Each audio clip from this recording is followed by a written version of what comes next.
നമസ്കാരം. ശ്രീകൃഷ്ണ കഥാമൃതം ഭാഗം 792 792.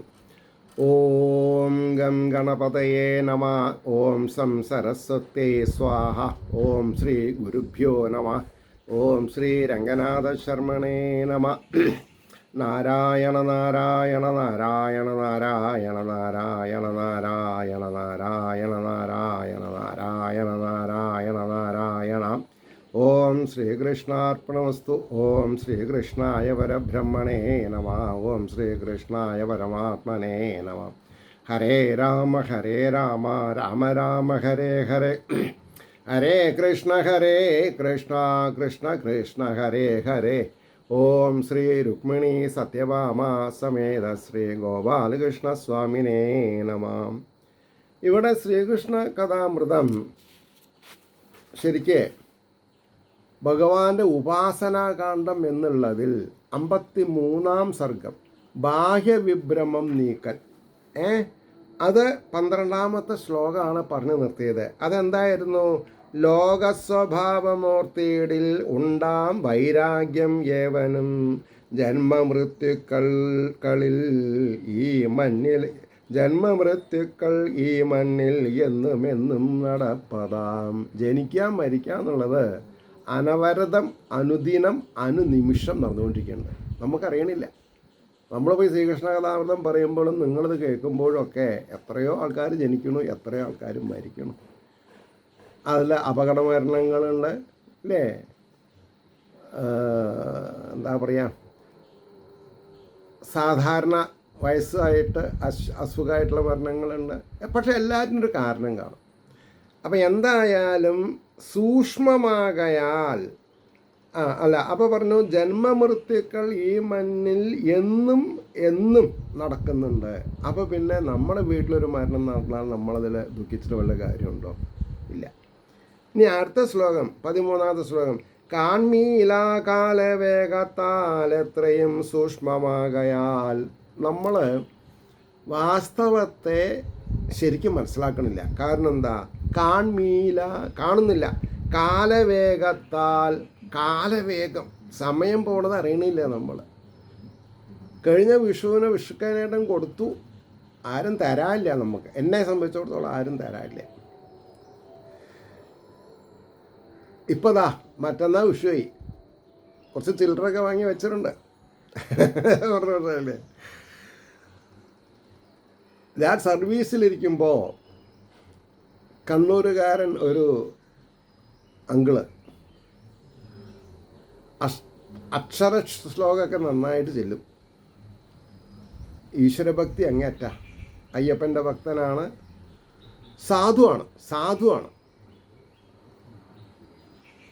അദ്ദേഹത്തിനോട് പറഞ്ഞ് മനസ്സിലാക്കും, ഞാനൊരു ഒറ്റ ആനയാണ്. ജീവിതത്തിൽ തളപ്പില്ലാണ്ട് മരം കയറുന്ന ഒരാളാണ്. നാളെ വിഷു ആണ്. അപ്പോൾ ഞങ്ങൾ അദ്ദേഹത്തിനെ ആശാൻ എന്നെ വിളിക്കുക. ആശാൻ എനിക്ക് ഞങ്ങൾക്ക് വിഷുക്കാനേട്ടം തരണം എന്ന് പറഞ്ഞു. അദ്ദേഹം പിറ്റേ ദിവസം വന്ന് വിഷുവിന് എന്താച്ചാൽ വിഷുക്കാനേട്ടം തരും. ഞങ്ങളത് ഭക്തിയാദരവോടുകൂടി സ്വീകരിക്കും. ഞങ്ങളെച്ചാൽ ഞാൻ എൻ്റെ ഭാര്യ. എന്താ ഇതിങ്ങനെ, ഞാനത് എഴുതി വെച്ചിട്ട് പറയണതല്ല, അങ്ങനെ ഭഗവാൻ തോന്നിച്ചു. ആ സത്യാവസ്ഥ പറഞ്ഞല്ലേ. അപ്പോൾ ഞാൻ ദിവസേന വിഷ്കാനേട്ടം കൊടുക്കുന്നുണ്ട്, നിങ്ങൾക്ക് തരുന്നുണ്ട്. എങ്ങനെ?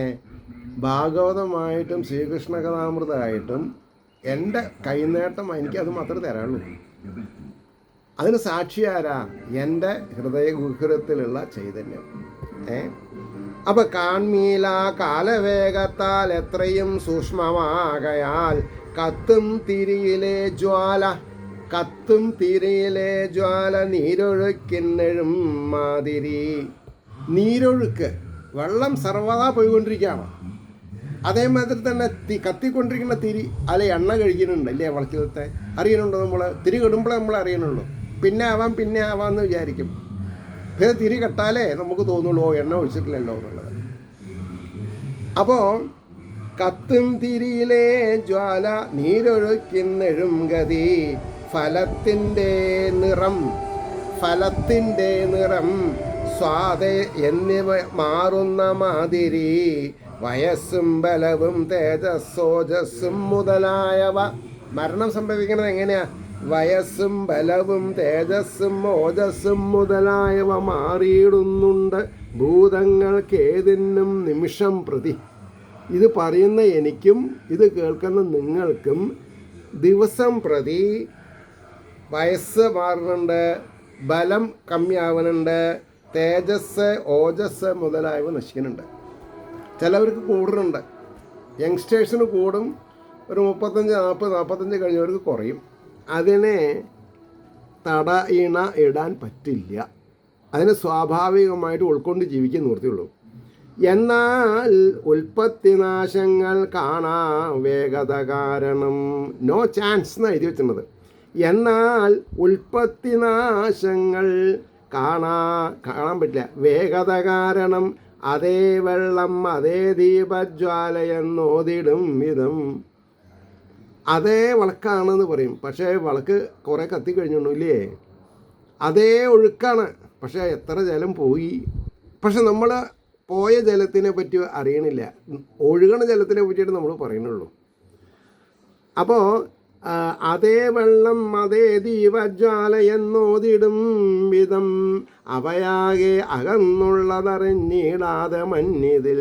അവ കത്തിക്കഴിഞ്ഞ എണ്ണേനെ പറ്റിയിട്ടോ തിരിയിനെ പറ്റിയിട്ടോ പോയിട്ടുള്ള വെള്ളത്തിനെ പറ്റിയിട്ടോ പോയിട്ടുള്ള സമയത്തിനെ പറ്റിയിട്ടോ എത്ര സമയം നമ്മൾ വൃഥാ പാഴ്വേലകൾ ചെയ്ത് ചൂത് കളിച്ചും ഡ്രിങ്ക്സ് അടിച്ചിട്ടും ബോധമില്ലാതെ കടന്നിട്ടുണ്ടെങ്കിൽ അതിനൊക്കെ ഉത്തരം പറയണം. അങ്ങനെയാണ്. അതല്ല അടിച്ചു പൊളിക്കൽ ഇതാണ്.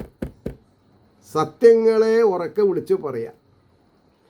അപ്പോൾ പറയണു, അതേ പുമാൻ ഇയാളെന്നു ചൊല്ലുകയാണ്, അതേ പുമാൻ ഇയാളെന്നു ചൊല്ലുകയാണ്. ആ മരിച്ച ആളേ, ഇന്നലെ മരിച്ച ആള് ഞാൻ കണ്ട് സംസാരിച്ചിരുന്നു എന്ന് പറയും നമ്മളില്ലേ. അതേ പുമാൻ ഇയാളെന്നു ചൊല്ലുകയാണ്, അവിവേകികൾ മുമ്പു താനുള്ളവൻ ജീവൻ ജനിച്ചിടുവതെങ്ങിനെ. മുമ്പു താനുള്ളവൻ ജീവൻ ജനിച്ചിടുവതെങ്ങിനെ. അതായത് ഈ ജീവനും മരണില്ല, ജീവൻ്റെ ശരീരം മാറുന്നുണ്ട്, അത്രയേ ഉള്ളൂ. ഏത് ശരീരത്തിലാണ് നമ്മൾ പോയി വീഴുക സ്ലിപ്പാവുക എന്ന് നമുക്ക് പറയാൻ പറ്റില്ല. അതിൻ്റെ ഗതിവിഗതികൾ അവരവർ ചെയ്യുന്ന കർമ്മഫലമാണ്. അതാണ് കർമ്മം ചെയ്യുക നമ്മുടെ ലക്ഷ്യം, കർമ്മഫലം തരുന്നത് ഈശ്വരനല്ലെന്ന് പറഞ്ഞാൽ ഏത് തരം വേഷ തരികയെന്ന് നമുക്ക് പറയാൻ പറ്റില്ല. അജൻ ജനിക്കില്ല, അമരൻ മരിക്കില്ല.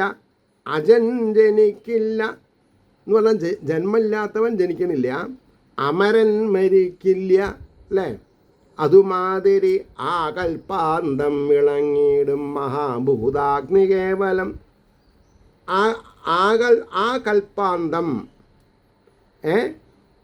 വിളങ്ങിയിടും മഹാഭൂതാഗ്നി കേവലം. മരത്തിൽ മദനം കൊണ്ട് കത്തിക്കാണുന്ന മാതിരി. അരണി കടഞ്ഞിട്ടാണല്ലോ തീ ഉണ്ടാക്കുക. അപ്പോൾ എല്ലാ മരത്തിലും അഗ്നി ഒളിഞ്ഞിരിക്കുന്നുണ്ട്, നമ്മൾ അറിയണില്ല. അതായത് നമ്മുടെ ഉള്ളിൽ മരണം സ്വാഭാവികമായിട്ട് ഒളിഞ്ഞിരിക്കുന്നുണ്ടെന്ന് പറഞ്ഞ മാതിരിയാണത്. മരണം ആത്മാവിനല്ല ശരീരത്തിനാണ്. അപ്പോൾ മരത്തിൽ മഥനം കൊണ്ടു കത്തിക്കാണുന്ന മാതിരി വിറകൻ ചർച്ചയാൽ കത്തും അതില്ലായലുടൻ കെടും. അഗ്നിയുമായി സംയോഗം നടക്കുമ്പോൾ മരക്കഷ്ണങ്ങൾ വിറക് കത്തും, ഇല്ലെങ്കിലോ. ഇനി മരം ഉണങ്ങിയിട്ടില്ല വിചാരിക്കുക, അത് കെടും. നേരെ മറിച്ച് പ്യുവർ പച്ചമരമാണ്, മാവാണ് വെട്ടിയിട്ടുള്ള ചില അതിലൊരു നീരുണ്ട്, അത് നെയ്യിനേക്കാൾ സ്ട്രോങ്ങാണ്. അതാണ് പണ്ടൊക്കെ ദഹനപ്രക്രിയ, അതായത് വയറ്റിൻ്റെ അല്ല, ശവം ദഹിപ്പിക്കുന്നത് മാവ് വെട്ടിയിട്ടാണ്. അത് ആ മരത്തിലുള്ള കറയാണ് കത്തണത്, പട്ടപ്പട്ടാന്ന് കത്തും. വിറകിൻ ചേർച്ചയാൽ കത്തും അതില്ലായരുടൻ കെടും. ജീവൻ ജനിപ്പതും പിന്നെ മരിപ്പതും അതേവിധം ജന്മ യൗവന വാർദ്ധക്യ ജരാമരണമീ വക അവസ്ഥ 9 ജീവനില്ല ദേഹത്തിൽ മാത്രമാം. ജന്മം, യൗവനം, വാർദ്ധക്യം, ജര, മരണം, ജനിക്കുക, മരിക്കുക, സ്ഥിതി ചെയ്യുക, ഇതൊന്നും ആത്മാവിൻ്റെ അല്ല, ശരീരത്തിൻ്റെതാണ്. ഇതൊക്കെ മനസ്സിലായാൽ പിന്നെ പ്രാണപ്രയാണ ഉത്സവം, പ്രാണൻ പ്രയാണം ചെയ്യുന്നത് ഉത്സവമായി കാണാൻ സാധിക്കണം എന്നാണ്. പ്രാണപ്രയാണോത്സവം. എൻ്റെ ഗുരുനാഥൻ എഴുതിയൊരു കവിത ഉണ്ട് ഗുരുവായൂരപ്പൻ മാഗസിനിൽ. അതായത് ഞങ്ങൾ കണ്ടുമുട്ടിയത് 95-ൽ, അതിൻ്റെയും ഒരു 20 കൊല്ലം 25 കൊല്ലം മുമ്പ്, അതായത് ഒരു 70കളിൽ. അപ്പോൾ അതിന് അദ്ദേഹത്തിന് മര്യാദ പ്രായമായിരുന്നു, അതായത് 55. അതെ, അദ്ദേഹത്തിന് 55 വയസ്സ്, മരിച്ചത് 95 വയസ്സിലാണേ. അതാണ് പറഞ്ഞത്. അപ്പം ഇവിടെ അവസ്ഥ 9 ജീവനില്ല ദേഹത്തിൽ മാത്രമാം ആസക്തി മൂലം ജീവന്മാർ ഈ വിധം സംസരിക്കവേ. ആസക്തി എന്ന് പറഞ്ഞാൽ എന്താ? നെഗറ്റിവിറ്റിയോടുള്ള അമിതമായ താല്പര്യത്തിനാണ് ആസക്തി എന്ന് പറയുന്നത്. അപ്പോൾ പറയണു, ആസക്തി മൂലം ജീവന്മാർ ഈ വിധം സംസരിക്കവേ ഈശ്വരോപാസനം ചെയ്ത് പുണ്യശാലികൾ മുക്തരാം. 2 വിഭാഗക്കാരുണ്ട്, ഈശ്വരോപാസനം ചെയ്യുന്നവരെ, ഈശ്വരോപാസനം ചെയ്യാത്തവരെ. അതിൽ ഈശ്വരോപാസനം ചെയ്യുന്നവരിൽ 2 തരക്കാരുണ്ട്, നിഷ്കാമമായിട്ടും ആഗ്രഹപൂർത്തീകരണത്തിനായിട്ടും.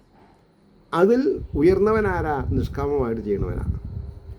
അവനാണ് മോക്ഷം ഉറപ്പ്, മറ്റവനല്ല. കാരണം അവൻ ചെയ്തിട്ടുള്ളതിൻ്റെ ഒക്കെ ഫലം അവൻ ആസ്വദിച്ചു കഴിഞ്ഞു. പിന്നെ കയ്യിലിരിപ്പ്, ബാങ്ക് ബാലൻസ് എന്താ? നരകത്തിലേക്ക് പോകാനുള്ള വഴി മാത്രമേ അവൻ്റെ കയ്യിലുണ്ടാവുള്ളൂ.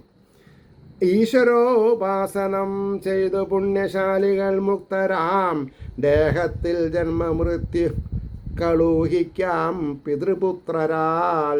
ദേഹത്തിൻ ജന്മമൃത്യുക്കൾ ഊഹിക്കാം പിതൃപുത്രരാൽ. അച്ഛനും മകനും എന്നുള്ള ബന്ധം 2 ദേഹത്തിനാണെന്നോർത്തറിയും സാക്ഷി വേറെയാം. ആരച്ഛൻ ആരും മകനെന്ന് 2 ദേഹത്തിനാണെന്നോർത്തറിയും സാക്ഷി വേറെയാം. അല്ലേ? ദേഹോൽപത്യാദി കാണുന്നോൻ ദേഹമല്ല, ദേഹമാവില്ല അതേവിധം. ഈ ശരീരത്തെ പറ്റി ഓർക്കുന്നത് ആരാ? ശരീരമല്ലല്ലോ, വേറൊരാളല്ലേ. അതാണ് ആത്മാവ്. ആ ആത്മാവാണ് ജഗദീശ്വരൻ, ആ ആത്മാവാണ് ബ്രഹ്മം, ആ ഭാവാണ് ശ്രീകൃഷ്ണൻ, ശ്രീരാമൻ ഒക്കെ. ദേഹോൽപത്യാദി കാണുന്നോൻ ദേഹമാവില്ല അതേവിധം. സാക്ഷിയാം ജീവനും ദേഹമാകാം ദേഹത്തിൽ വാഴിയിലും. എന്താ വൈസ് വേഴ്സ പറയാ? സാക്ഷിയാം ജീവനും ദേഹമാകാം. കാരണം എന്താ? ദേഹത്തിൽ വാഴിയിലും, ശരീരത്തിൽ വാഴുകയാണെങ്കിലും ശരി. ഈ വണ്ണമോർത്ത് ദേഹാത്മഭ്രമം നീക്കായിൽ മാനുഷൻ ഇങ്ങനെ വിചാരം ചെയ്ത് ആത്മീയ നിർവൃതി അടഞ്ഞിട്ടില്ലെങ്കിൽ സത്വാദിക്കനുയോജിച്ച കർമ്മം ചെയ്തു പലതരം വിഷയങ്ങളിൽ മോഹിച്ചു വരും പ്രാകൃതനായി വരും. അബദ്ധവശാൽ എല്ലാം മാറ്റിമറിക്കപ്പെടും. സത്വാദിക്കനുയോജിച്ച കർമ്മം ചെയ്തു പലതരം വിഷയങ്ങളിൽ മോഹിച്ചു വെറും പ്രാകൃതനായി വരും. ഒന്നും ചെയ്വീല എന്നാലും ജീവൻ ബുദ്ധിഗുണങ്ങളിൽ മോഹിച്ചനുകരിച്ചും കൊണ്ടോരോന്നും ചെയ്തു പോകയാം. ഒന്നും ചെയ്വീല എന്നാലും ജീവൻ ബുദ്ധിഗുണങ്ങളിൽ മോഹിച്ച് അനുകരിച്ചും കൊണ്ടോരോന്നും ചെയ്തു പോകയാം. കളി കാൺമവർ തന്നെത്താൻ മറന്നു ചില വേളയിൽ. അല്ലേ? ഫുട്ബോള്. ഞാനൊക്കെ ഒരു സിനിമാ ഭ്രാന്തനായിരുന്നു തന്നെ കുട്ടിക്കാലത്ത്. എന്ന് പറഞ്ഞാൽ എല്ലാ സിനിമയും കണ്ടിരുന്നു. ഒക്കെ ഒരു 20-21 വയസ്സിൽ അവസാനിച്ചു. പിന്നെ ആ രാജഗോപാലനായ അല്ല, പിന്നെ ഭക്തദാസനായി. അതാ സത്യത്തിലുണ്ടായിരുന്നത്. എങ്ങനെയൊക്കെ മാറി മറിഞ്ഞതെന്ന് ചോദിച്ചാൽ എനിക്ക് പറയാണ്ട് അറിയില്ല. ഈശ്വരൻ കൈവിട്ടില്ല എന്ന് മാത്രമേ എനിക്ക് പറയുള്ളൂ. ഈശ്വരൻ കൈവിട്ടില്ല. കളി കാൺമവർ തന്നെ താൻ മറന്നു ചില വേളയിൽ നടനെ പോലെ പലതും നടിക്കുന്നതുമാതിരി. കളിയിൽ ഫോർവേഡ് ഫുട്ബോൾ കളിയിൽ ബാക്ക് ചെയ്തത് ശരിയല്ല, ബാക്ക് ഇങ്ങനെയാണ് നിൽക്കേണ്ടിയിരുന്നത് എന്നൊക്കെ ചിലവർ പറയും. അല്ലെങ്കിൽ ആക്ഷനിൽ വരും പാസ് ടു, അവനല്ലടാ കൊടുക്കേണ്ടത്, മറ്റവന് കൊടുക്കണം. എന്ത് കൊടുക്കണം? കളിക്കണവനല്ലേ അതിൻ്റെ ബുദ്ധിമുട്ട് അറിയുള്ളൂ. അപ്പോൾ കളി കാൺമവർ തന്നെ താൻ മറന്ന് ചില വേളയിൽ നടനെ പോലെ പലതും നടിക്കുന്നതുമാതിരി. ഉപാധിയാം ബുദ്ധിയിങ്കൽ മുഴുകിപ്പോയ ജീവനിൽ ബുദ്ധിധർമ്മങ്ങൾ സുഖദുഃഖാദിയും ജാഗ്രതാദിയും. ബുദ്ധിധർമ്മങ്ങൾ, ധർമ്മമാണെങ്കിൽ നല്ലത്, അധർമ്മമാണെങ്കിൽ ചീത്ത, ഇത്രയേ ഉള്ളൂ. ബുദ്ധിധർമ്മങ്ങൾ സുഖം. ധർമ്മം എവിടുന്ന് വരുന്നു? അല്ല, ധർമ്മം പ്രൊഡ്യൂസ് ചെയ്യുന്നത് സുഖം, അധർമ്മോ ദുഃഖം. അത്ര വിചാരിച്ചാൽ മതി. ബുദ്ധിധർമ്മങ്ങൾ, അതിപ്പോൾ ഏത് ജന്മത്തെന്ന് ചോദിക്കരുത്, അത് നമുക്ക് പറയാൻ പറ്റില്ല. ഒരു ഡോക്ടർക്കും പറയാൻ പറ്റില്ല എന്തുകൊണ്ട് അസുഖം വന്നു. അവർക്ക് കാശ് കിട്ടാൻ യോഗം ഉണ്ടെന്ന് വിചാരിച്ചാൽ മതി.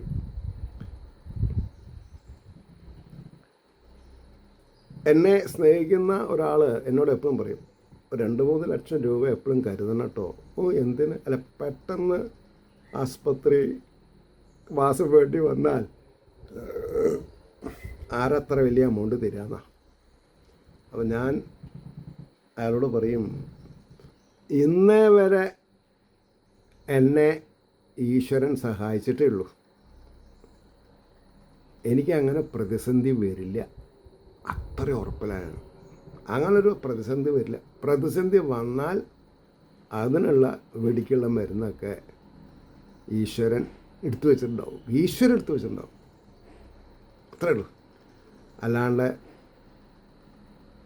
ഞാൻ LIC എടുത്തിട്ടില്ല. കാരണം എന്താ, എനിക്കതിൽ ലൈഫ് ഇൻഷുർ ചെയ്യാൻ പറ്റില്ല, അത് ഈശ്വരൻ്റെ കയ്യിലാണ്. ഞാൻ ധർമ്മിഷ്ഠനാണെങ്കിൽ ഭഗവാൻ എന്നെ വലയ്ക്കില്ല, അല്ലെങ്കിൽ വലയ്ക്കും. അപ്പോൾ ഞാൻ മനസ്സിലാക്കും കുറച്ചുകൂടി ബാക്കിയുണ്ട്, മുഴുവൻ പോയിട്ടില്ല എന്ന് മനസ്സിലാക്കുക. അതാവാലോ, അതിനാരും ചീട്ട് വേണമല്ലോ. അതാണ് പറഞ്ഞത്, ഉപാധിയാം ബുദ്ധിയിങ്കൽ മുഴുകിപ്പോയ ജീവനിൽ ബുദ്ധിധർമ്മങ്ങൾ സുഖദുഃഖാദിയും ജാഗ്രതാദിയും തോന്നുന്നതിന് ദൃഷ്ടാന്തം കേൾക്കൂ വെള്ളം ചലിക്കവേ. ഒരു നിമിത്തം പറഞ്ഞു തരാം, ഒരു ഉദാഹരണം പറഞ്ഞു തരാമെന്നാണ് പറഞ്ഞത്. എന്താ അങ്ങനെ? ദൃഷ്ടാന്തം കേൾക്കൂ വെള്ളം ചലിക്കവേ നിഴലിക്കുന്ന വൃക്ഷത്തിലളക്കം കാൺമിതല്ലയോ. വെള്ളം ഒഴുകി പോകുമ്പോൾ വെള്ളത്തിൽ പ്രതിബിംബിക്കുന്ന മരം അനങ്ങുന്നതായിട്ട് തോന്നും. കാരണം എന്താ? വെള്ളമാണ് ചലിക്കണത്, മരമല്ല ചലിക്കണത്. മനസ്സിലായില്ലേ? അപ്പോൾ നിഴലിക്കുന്ന വൃക്ഷത്തിലിളക്കം കാൺമതില്ലയോ. അതേവിധം ജന്മജരാ വാർദ്ധക്യ മരണാദികൾ, ജനിക്കുക മരിക്കുക വാർദ്ധക്യ മരണാദികൾ ദേഹധർമ്മങ്ങൾ തൻ്റേതെന്നോർത്തു പോകുന്നു മനുഷ്യൻ. ശരീരത്തിൻ്റേതാണ്. താനാരാ? തന്നിലെ താനാരോ തന്നാരോ. എന്താണ് അർത്ഥം? അതിൽ താനാരോ തന്നാരോ എന്നുള്ള ഭഗവതി പാട്ടിൽ അശ്ലീലില്ല. ആ 2 വരിയിലില്ല, ബാക്കിയുള്ളവരൊക്കെ ഉണ്ട്. താനാരോ? നീ ബ്രഹ്മല്ലേ? തന്നാരോ? ഞാൻ ആരാണ്? ബ്രഹ്മാണ്. താനാരോ? ബ്രഹ്മാണ്. നീയും ഭഗവതിയാണ്, ഞാനും ഭഗവതിയാണ്. ഇതാണ് താനാരോ തന്നാരോ. എത്ര നോക്കൂ, ഈ അശ്ലീലം എന്നുള്ളതിൽ ശീലിക്കുന്നതാണ് അശ്ലീലം. അപ്പോൾ ഈശ്വരീയതേനെ കാണുകയാണെങ്കിൽ ഈശ്വരീയത മാത്രമേ ഉള്ളൂ അതിൽ. അപ്പോൾ ഇന്നലെ ഒരാൾ പറയുണ്ടായി, മാതൃഗർഭത്തിൽ 4 വർഷം ഭ്രൂണം ഇരിക്കുന്നു. മൂപ്പരെന്തൊക്കെയോ പറഞ്ഞു കേട്ടിട്ടുണ്ട്. അതിൽ ദൈവത്തിൻ്റെ കഥ വേറെ, മനുഷ്യൻ്റെ കഥ വേറെ, ജിന്നിൻ്റെ കഥ വേറെ എന്നുള്ളത് മനസ്സിലാക്കിയിട്ടില്ല അദ്ദേഹം. പ്രൊഫഷയോ. അപ്പോൾ 100 വർഷം ഗർഭസ്ഥനായിട്ടാണ് ആര് പുറത്തു വന്നത്? ഹിരണ്യകശിപും ഹിരണ്യാക്ഷനും. അത് വിചാരിച്ചിട്ട് നമ്മളാരെങ്കിലും ആസ്പത്രി പോകാതെണ്ടിക്കണ്ടോ? അതിൽ എനിക്കുണ്ടാവുന്നത് ഹിരണ്യാക്ഷനാണ്, അതുകൊണ്ട് ഞാൻ പ്രസവിക്കണില്ല, 100 കൊല്ലം കഴിഞ്ഞിട്ട് ആവാമെന്ന് പറയാൻ പറ്റുമോ? അപ്പോൾ കഥകളിലുള്ള ഗുണങ്ങളെ വേർതിരിച്ച് മനസ്സിലാക്കാൻ നമ്മളെ കൊണ്ട് സാധിക്കണം. അത് അവിടെയാണ് വിജയം കിടക്കുന്നത്. അപ്പോൾ ഇവിടെ പറഞ്ഞു, അതേ വിധം ജന്മജരാ വാർദ്ധക്യ മരണാദികൾ ദേഹധർമ്മങ്ങൾ തൻ്റേതെന്നോർത്തു പോകുന്നു മാനുഷൻ. വെളിയിൽ കാൺമതാം കാന്ത്യാദികൾ ഉൾത്തിങ്ങി നിൽപ്പതാം വിരക്തൻ വിഭ്രമിപ്പീല കാമിനി കനകാദിയിൽ. കാമിനി മൂലം കനകം മൂലം കലഹം വിധം ഉലകിൽ പലതും അല്ലേ. സ്ത്രീ സംബന്ധമായും സ്വർണം സംബന്ധമായിട്ടാണ് ഈ ലോകത്ത് പലതരത്തിലുള്ള യുദ്ധങ്ങൾ തന്നെ ഉണ്ടാവണമെന്നാണ് പറഞ്ഞത്. അപ്പം അതാണ് പറഞ്ഞത്, വെളിയിൽ കാൺമതാം കാന്ത്യാദികൾ ഉൾത്തിങ്ങി നിൽപ്പതാം. മനസ്സിൽ ഒരു സ്ത്രീയുടെ രൂപം മനസ്സിൽ വന്നാൽ അത് നല്ലതാ. സ്ത്രീയുടെ രൂപം വന്നില്ലെങ്കിലോ അതൊരു കുഴപ്പമില്ല. ഞാൻ പറഞ്ഞ മനസ്സിലാവുണ്ടോ? അവരവർക്കില്ലാത്ത ചന്തം സ്ത്രീക്ക് ചാർത്തി കൊടുക്കും കവികൾ, അങ്ങനെയുണ്ട്. അപ്പോൾ വെളിയിൽ കാൺമതാം കാന്ത്യാദികൾ ഉൾത്തിങ്ങി നിൽപ്പതാം വിരക്തൻ വിഭ്രമപ്പീല കാമിനി കനകാദിയിൽ. സ്വർണത്തിലും സ്ത്രീയിലും വിരക്തി വന്നവൻ. ഇപ്പോൾ ബുദ്ധൻ്റെ കഥ അങ്ങനെ പറയും. ബുദ്ധൻ ദേശാടനം ചെയ്യുന്ന സമയത്ത് ഒരു രാജ്യത്തെ രാജകുമാരി പ്രിൻസസ്സാണ്, കല്യാണം കഴിഞ്ഞില്ല, ഇദ്ദേഹത്തിനെ വശത്താക്കാൻ നോക്കിയെന്നാണ്. അങ്ങനെ ഉദ്ഘാടനം പിന്നെ അദ്ദേഹത്തിനെ സ്വീകരിക്കാൻ ഇവരെന്നെ സീത്രൂ സാരിയൊക്കെ ചുറ്റിയിട്ട് വന്നു. എന്താ അമ്മേ സുഖല്ലേ ചോദിച്ചു അത്ര. ആ 2 വാക്കിൽ അങ്ങോട്ട് ഉരുകിപ്പോയി. എന്താ അമ്മേ, ഭവതി, അമ്മ എന്നുള്ള വാക്കിൻ്റെ ശക്തിയാണത്. അപ്പോൾ എല്ലാം തീർന്നു അതോട് കൂടിയിട്ട്. അതേപോലെയാണ് ഇവിടെ വിരക്തൻ വിഭ്രമിപ്പീല. ഇപ്പം ഞാനൊക്കെ എൻ്റെ കുട്ടിക്കാലത്ത് തന്നെ ജീവിതത്തിൻ്റെ അപ്സ് ആൻഡ് ഡൗൺ കണ്ടിട്ടുണ്ട്, ഉയർച്ചയും താഴ്ചയും കണ്ടിട്ടുണ്ട്. അപ്പോൾ എനിക്ക് ഭ്രമമില്ല. എത്ര ശമ്പളമുണ്ട്, താൻ ഏതാ ബേസിക്ക് ചോദിച്ചാൽ എനിക്ക് അറിയില്ല. ഞാനതിനെപ്പറ്റി ബോധവാനല്ല. പേ സ്ലിപ്പ് നോക്കാണ്ട് എനിക്ക് പറയാൻ പറ്റില്ല.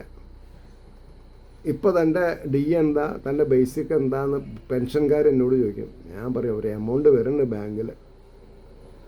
കാരണം ഞാൻ അതൊന്നും എനിക്ക് കണക്ക് നോക്കാനുള്ള സമയമില്ല. I am so busy. അതാണ് പറഞ്ഞില്ലേ. അപ്പോൾ പറയണു, ഗ്രാഹകത്തിനെഴും ധർമ്മം കാണുകയാം ഗ്രാഹ്യവസ്തുവിൽ. ഗ്രാഹ്യവസ്തു, ഞാൻ മനസ്സിലാക്കിയ വസ്തുവിനെ പറ്റി ഗ്രാഹകത്തിനെഴും ധർമ്മം കാണുകയാം ഗ്രാഹ്യവസ്തുവിൽ. ചില്ലിൻ നിറം പദാർത്ഥത്തിൽ തോന്നിയിടുന്ന മാതിരി. കൂളിംഗ് ഗ്ലാസ് ഇട്ടിട്ട് നമ്മൾ ലോകം നോക്കുമ്പോൾ എങ്ങനെയാണ്? കൂളിംഗ് ആണ്. കൂളിംഗ് ഗ്ലാസ് എടുത്താലോ ജഹ പോവാ എരി അല്ലേ. അതേപോലെയാണ് ജീവിതം. ഞങ്ങളൊക്കെ കുട്ടിക്കാലത്ത് 2 റുപ്യക്ക് ഒരു കണ്ണട കിട്ടും, ഒരു ചുവന്ന കടലാസ്, മഞ്ഞ കടലാസ്, നീല കടലാസ് ഒക്കെ ആയിട്ട്.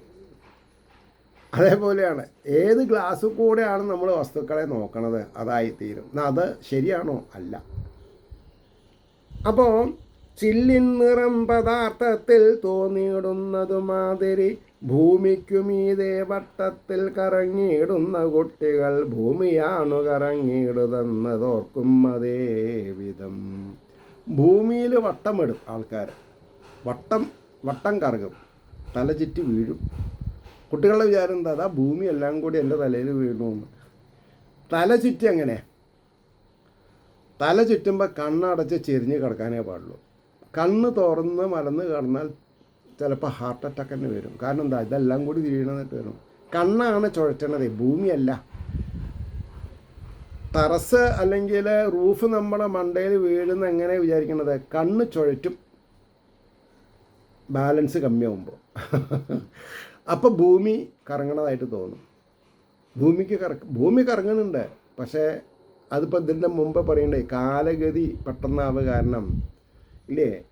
ഒരേ ആളെ തന്നെ ഒരു കുട്ടി, അവനവൻ്റെ പേരക്കുട്ടി ഒരു 2 വർഷം കഴിഞ്ഞിട്ട് ഗൾഫിൽ പോയിട്ട് വരുമ്പോൾ ചിലപ്പോൾ കുട്ടീനെ കണ്ടറിയില്ല. അടിച്ചുള്ള പ്രോട്ടീൻസൊക്കെ കഴിച്ചിട്ട് അങ്ങനെയാണ്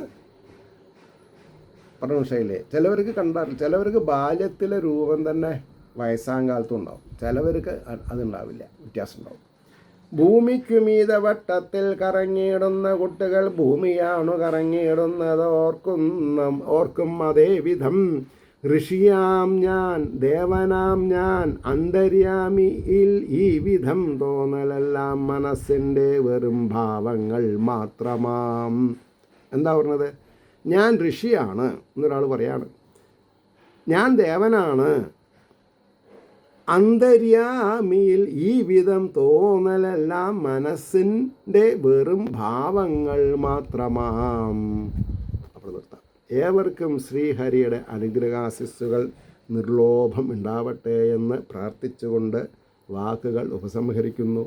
ലോകാ സമസ്ത സുഖിനോ ഭവന്തു ആയിരിക്കട്ടെ നമ്മുടെ പ്രാർത്ഥന എന്ന് സ്മരിച്ചുകൊണ്ട് നാളെ കാണാം.